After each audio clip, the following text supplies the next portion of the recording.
Kedatangan mereka dalam rangka mencari keberadaan salah satu unit mobil. Unit ini bukan atas nama klien kami, dan unit ini juga diperoleh di luar dari masa perkawinan gitu ya. Jadi sama sekali tidak ada kaitannya harusnya. Walaupun kita berikan hak asuh itu kepada ibunya, dia memiliki kewajiban untuk menginformasikan, membicarakan apapun yang berkaitan dengan masalah kepentingan anak. Ini Mas Ruben nanya, dijawab tidak.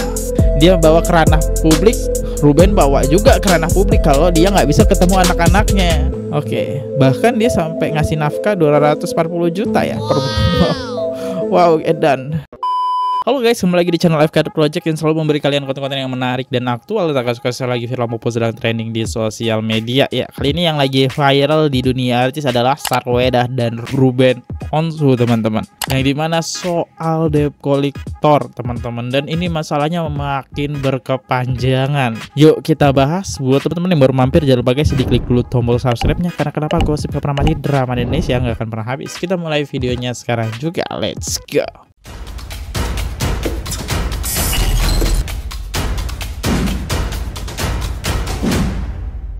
Dari yang awalnya membahas Sarwenda didatengin debt collector sampai bahas anak dan uang bulanan, buat yang ketinggalan beritanya, di sini gue bakal bantu jelasin secara netral dari kedua belah pihak. Tepatnya di 7 November hari Jumat, rumah Sarwenda didatengin debt collector. Mereka datang untuk menagih uang cicilan mobil yang diatasnamakan oleh mantan suami Sarwenda yaitu Ruben Onsu.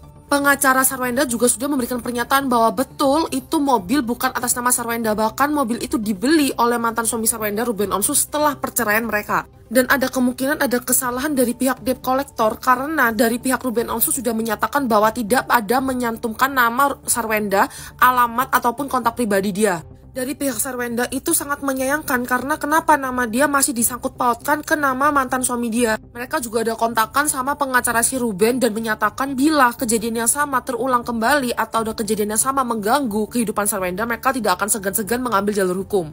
Dari pihak Ruben sendiri itu menanyakan tujuan Sarwenda untuk mengadakan konferensi pers. Mereka menduga ada tujuan lain dari langkah tersebut, yaitu salah satunya mendiskreditkan klien mereka yaitu Ruben Onsu. Pengacara Ruben sendiri pun tuh bilang, apakah tujuan kalian tuh buat ngadain konferensi pers itu buat ngeliatin kalau Ruben tuh nggak mampu secara finansial kah? Kan kalau emang tuh salah alamat tinggal bilang kalian salah alamat. Pengacara Ruben akhirnya mengungkit juga masalah uang bulanan yang diberikan Ruben ke Sarwenda. Butuh dicatat, bukti yang diberikan oleh pengacara tersebut itu bukti transfer di tahun 2024, jadi 2025 belum ada yang tahu juga. Beliau juga mengeluarkan statement bahwa Sarwenda itu sering menghalang-halangi anak-anak mereka untuk bertemu dengan Ruben Onsu. Dan juga dianggap Sarwenda itu mengeksploitasi anak mereka karena sampai malam itu bisa jadi anaknya itu ikut nge-live. Di akhir wawancara tersebut, pengacara Ruben Onsu mengeluarkan statement mana masalah yang lebih besar. Debt collector datang yang belum pada waktunya dan cukup dijawab seperti yang saya sampaikan, atau seorang ibu yang mengajarkan anaknya bertemu dengan ayahnya.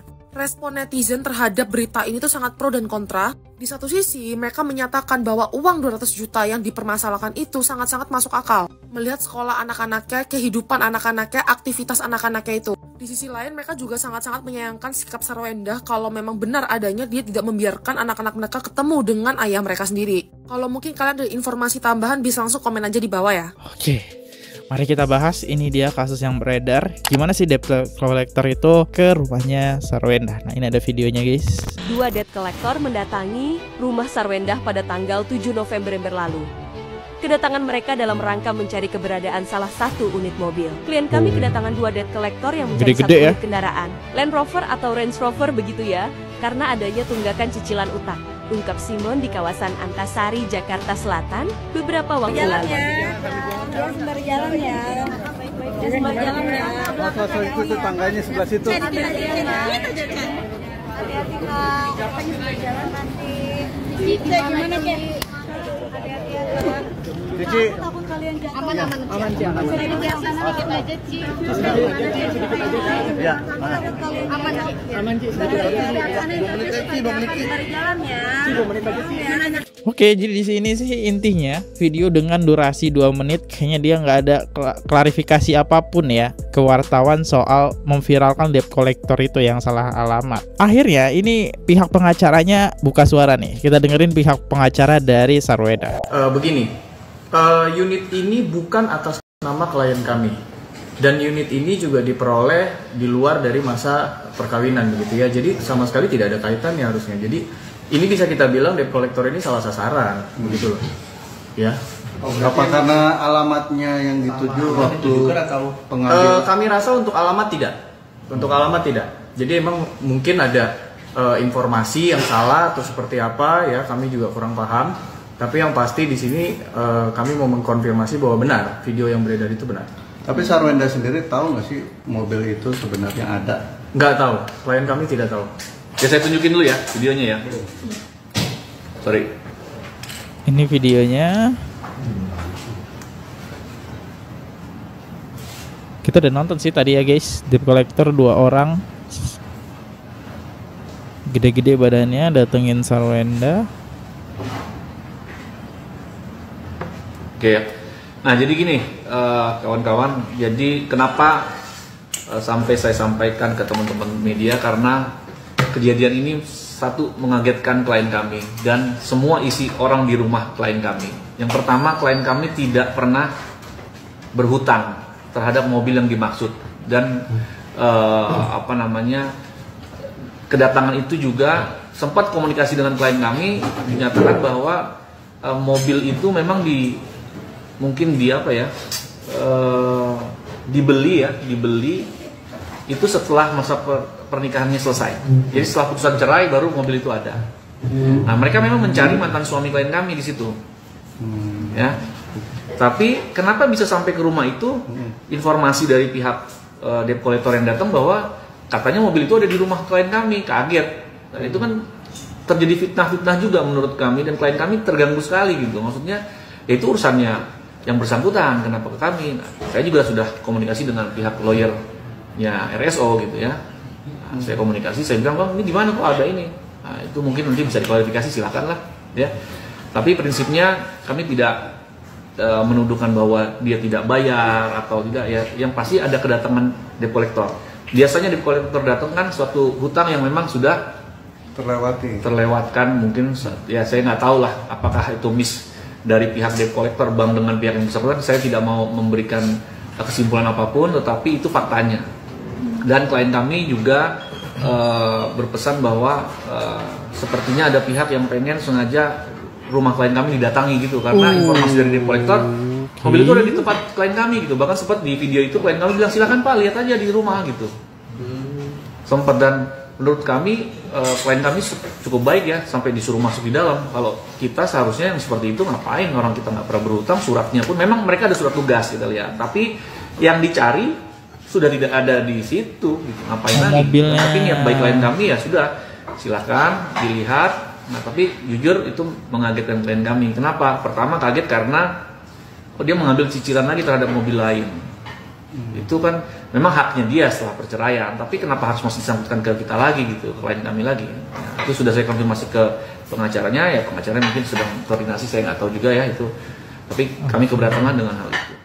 Ini yang dimaksud pengacara Ruben. Kenapa sampai di-share ke publik? Dia juga telat bayar karena mentingin keperluan anak-anaknya. Oke. Pengacara Ruben, kita harus lihat juga dari sisi pengacaranya Ruben dong. Klarifikasi pihak Ruben Onsu soal debt collector di rumah Sarwenda. Ini dia.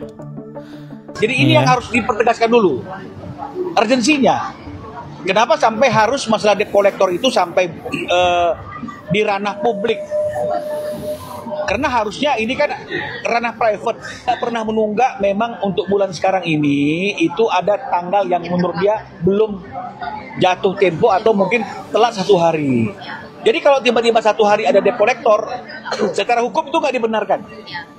Kalaupun memang sudah waktu debt collector datang, harusnya debt collectornya diinformasikan kemana dia harus datang sesuai dengan pemesanan. Ini ada apa ini? Sampai ada orang datang ke tempat yang bukan pada tempatnya. Data lengkap. Yang salah siapa? Harusnya cukup dibilang, loh ini kan datanya seperti ini, Anda jangan kemari, kan kau tahu aku adalah mantan, udah gak ada hubungan, selesai. Kenapa ini menjadi suatu hal yang dibesar-besarkan dan di-framing? Sampai didramatisasi. Yang tertekan Ruben. Oke, next. Lalu apa yang didapat oleh Ruben? Ketemuan aja nggak boleh. Anak-anak ada kegiatan, ada acara, dipertanyakan. Ya, kapan acaranya? Itu ada kapan acaranya? Maklum, tadi kalian perform, kok nggak ada info? Udah nih. Kan dikasih tahu, udah dikasih tahu. Kapan kasih tahunya? Nggak pernah dikasih tahu. Dalam perjanjian, dalam kesepakatan harusnya, walaupun kita berikan hak asuh itu kepada ibunya, dia memiliki kewajiban untuk menginformasikan, membicarakan apapun yang berkaitan dengan masalah kepentingan anak. Ini Mas Ruben nanya, dijawab tidak? Oh, oke, aku paham konsepnya. Jadi pihak si S ya, Sarwen gitu kan, berarti itu pengen coba menjatuhkan Ruben, karena kan tahu sendiri Ruben public figure ya. Kalau nggak bisa bayar cicilan itu ya mencoreng nama dia secara nggak langsung gitu kan. Soalnya dibahasnya di publik gitu kan. Nah, sekalian deh pihak Ruben itu membuka kalau dia susah banget ketemu anak-anaknya, sekalian dibahas nih ya. Dia bawa ke ranah publik, Ruben bawa juga ke ranah publik kalau dia nggak bisa ketemu anak-anaknya. Oke, bahkan dia sampai ngasih nafkah 240 juta ya per bulan. Wow, edan. Di Indonesia itu udah fantastis banget sih. Mana lebih besar situasinya? Debt collector datang yang belum pada waktunya dan cukup dijawab seperti yang saya sampaikan, atau seorang ibu yang melarang anaknya bertemu dengan ayahnya. Sementara ayahnya masih bertanggung jawab untuk seluruh kehidupan keluarga itu, termasuk uang plastik sampah rumahnya yang nilainya 5,2 juta per bulan. Wow, 5,2 juta. Jadi masyarakat harus tahu. Jadi jangan menilai seseorang dari casingnya. Karena Ruben seperti itu, mungkin casingnya kemudian dianggap menyela. Jangan. Kita jangan menilai orang dari casingnya. Ya, jangan menghakimi isi buku dari covernya. Ya, nah, jadi tidak diinformasikan ternyata. Ruben ingin cari tahu kenapa kok dia tidak pernah dikasih tahu. Ya, karena dikejar, cari WA ya, cari WA-nya kan, nggak pernah ada. Diusut-usut rupanya. Kenapa Ruben patut diduga tidak diinformasikan? Ini dia teman-teman. Rupanya pada waktu momen itu dia ingin bersama dengan seseorang. Oke, bersama dengan seseorangnya siapa tuh? Kita lihat di komentar-komentar netizen nih. Dia masih ngebiayain anaknya loh. Wajar Ruben marah pas acara anaknya bukannya dia yang datang, malah pacarnya yang dibawa. Jadi Ruben ya nyesek juga. Ini sih opini saya ya. Jangan hujat. Ketakutan hati-hati sih udah bawa-bawa foto Gio. Nah, aku gak mau nyebut lagi tapi disebut sama netizen itu. Lagi sama siapa? Jadi janda tapi dapat tunjangan sebulan 242 juta dengan 2 anak. Hebat banget itu ya. Jadi ada sekarang itu ribut-ribut antara Ruben Onsu dan Sarwenda ya. Mereka kan sudah bercerai gitu loh. Aku nggak mau ngomongin kasus yang ribut antara mereka gitu kan, tentang debt collector yang nagih ke rumah Sarwenda, sedangkan itu katanya utangnya Ruben Onsu gitu kan ya. Aku nggak mau ngomongin itu karena aku nggak mau berpihak ke salah satunya juga ya.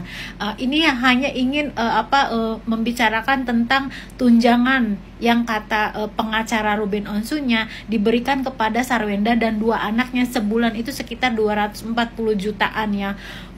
Itu besar banget ya. Nggak usah kerja, nggak usah ngapa-ngapain, udah bisa hidup dengan nyaman. Kalau kayak gitu mau dong jadi janda. Nggak mau. Ya bayangin guys, UMR Jakarta aja berapa? 5-6 jutaan lah ya. Itu berapa kali lipat ya. Nggak perlu kerja lagi. Anda kerja sehari semalam, pagi malam, sebulan dibayar cuma ya UMR gitu kan. Itu cuma jadi ya itulah ya. Berita rumah tangga sore ini ya. Ruben Onsu ngaku dipersulit Sarwenda bertemu anak selama 2 bulan. Kuasa hukumnya buka suara. Ibunya memiliki kewajiban menginformasikan apapun yang berkaitan tentang anak. Ruben nanya, tidak dijawab. Seorang ibu larang anaknya bertemu ayahnya, sementara ayahnya masih bertanggung jawab untuk seluruh kehidupan keluarga itu, termasuk uang sampah 5,2 juta per bulan. Sampah jenis apa itu yang dibayar 5,2 juta? Sebanyak itu mungkin ya sampahnya. Coy, menafkahi anak itu bukan sesuatu yang istimewa. Oh, bukan yang istimewa. Ini beda nih konsepnya ya. Tadi kita ngeliat dua netizen salut gitu dengan kelakuan Ruben Onsu yang memberikan nafkah. Tapi ini biasa aja nih. Oke. Lagi ramai berita soal tentang Sarwendah yang dikejar-kejar sama debt collector karena nggak bayar tagihan Range Rover-nya. Tapi bukan itu yang mau gue highlight. Tapi ada berita yang memunculkan tentang kalau Ruben itu menafkahi anak-anaknya sekitar 200 juta something. Banyak banget netizen yang muji kalau Ruben tuh ayah yang baik gara-gara menafkahi. Coy, menafkahi anak itu bukan sesuatu yang istimewa. Menafkahi anak setelah bercerai itu bare minimum banget, bukan sesuatu yang istimewa. Dengan 3 anak dan sekolahnya itu pasti di international school, pastinya dengan 200 juta itu ya biasa aja. Masalah Sarwenda bisa bayar atau enggaknya Range Rover itu, gue mau kasih tahu ke kalian secara realistis, kalau jadi single mom itu ya sesusah itu. Dia yang sekelas artis aja masih bingung soal terkait finansial. Gimana kita yang orang biasa aja kayak gini, ya kan? Menurutku istimewa nggak semua laki-laki mau menafkahi setelah bercerai dengan istrinya. Bener, biasanya laki-laki tuh menafkahi hanya seminimum mungkin ya, seminim mungkin gitu maksudnya ya. Dia tuh nggak mau berat-berat gitu. Kalau bisa 100 ribu lah. Biasanya kan kayak gitu orang bercerai nafkahnya. Cuma ini fantastis, 265 juta per bulan tuh. Wow banget. Gue lebih percaya Ruben sih. Wong rumah mewah aja diikhlasi Ruben. Listrik masih patungan, uang bulanan fantastis, dan Ruben gak ada keluar-keluar. Lagian ayah mana yang sabar putrinya dijauhin dari dia, sementara laki-laki lain dideketin sama anak-anaknya. Nafkah jalan terus. Gue gak ngejelek-jelekin bunsar kalian, tapi lihat juga dengan dari sudut pandang Ruben. Emang kalian mau anak-anak kalian dijauhin dan malah dideketin sama orang atau pasangan baru ex kalian? Jujur aja, kalian rela nggak? Gimana guys? Gimana kalau konsep komentarnya kayak gini ya? Balik lagi ke kalian ya. Aku undur diri dulu. Kalau salah kata mohon dimaafkan. Sampai jumpa di video. Jangan lupa klik tombol subscribe. See you. Goodbye. Bye-bye. Subscribe. Oke guys, subscribe channel FKR Project. Jangan lupa kalian subscribe channelnya FKR Project. Subscribe channel FKR Project. Hai guys, jangan lupa untuk subscribe FKR Project.